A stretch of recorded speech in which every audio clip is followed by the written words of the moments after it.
তৃণমূলের দেওয়া ভিডিওয়ে দুই বিজেপি নেতার কথোপকথন, সেই কথোপকথন ধরেই পুলিশ তাদেরকে জিজ্ঞাসাবাদ করার জন্য ডাকলো, আটক করলো। এবার পুলিশ সুপার তিনি জিজ্ঞাসাবাদ করবেন আসলে মোটিভ কি, কি চক্রান্ত।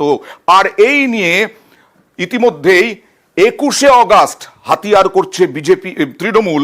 শুভেন্দু অধিকারী কি হুঁশিয়ারি দিয়েছিলেন 21শে অগাস্ট দেখুন। সোমবারের মধ্যে পদত্যাগ করুন, নইলে মঙ্গলবার গুলি চললে তার দায় মমতাকে নিতে হবে। আমি করিনি, ছাত্র সমাজ ডেকেছে। ওরা তো প্রতি বাড়ি থেকে একজন চেয়েছে, আমারও অধিকার আছে আমার বাড়ি থেকে আসে। বাংলার শান্তির জন্য মমতা ব্যানার্জি পদত্যাগ করুন, নইলে গুলি চলবে, গুলি চালাতে বাধ্য হবে মমতা।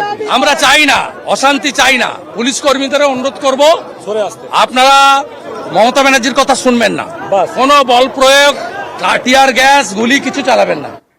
মঙ্গলবার গুলি চলবে এরকমটাই হুঁশিয়ারি, আর তা নিয়ে এই হাতিয়ার শুভেন্দু অধিকারীর বক্তব্যকে কুণাল চন্দ্রিমা ভট্টাচার্য।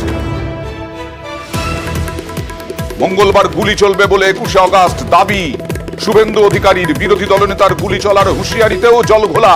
একদিকে এই ভিডিও যেটা তৃণমূলের দেওয়া ভাইরাল ভিডিও, আর অন্যদিকে বিরোধী দলনেতা কেন গুলি চলার কথা বলেছিলেন এই প্রশ্ন তুলছে তৃণমূল। নাশকতার ছক থেকে গুলির আগাম হুঁশিয়ারি, এই চক্রান্তের অভিযোগ দেখছে তৃণমূল। কিছুদিন আগে বিরোধী দলনেতা তিনি নিজেই বলেছেন যে 27শে অগাস্ট গুলি চলবে।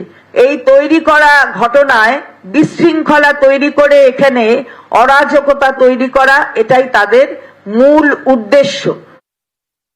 হঠাৎ গুলির কথাটা বললেন কেন? তার মানে তার কোথাও একটা এই গুলি ব্যাপারটা ভাবনা চিন্তায় এসেছে। সোশ্যাল মিডিয়ায় এই যারা নবান্ন চলো বলছে সেই পোস্টের তলায় লেখা হচ্ছে সঙ্গে দেশলাই রাখবেন, আগুন জ্বালাতে লাগতে পারে। এগুলো কারা করছে, কিভাবে করছে?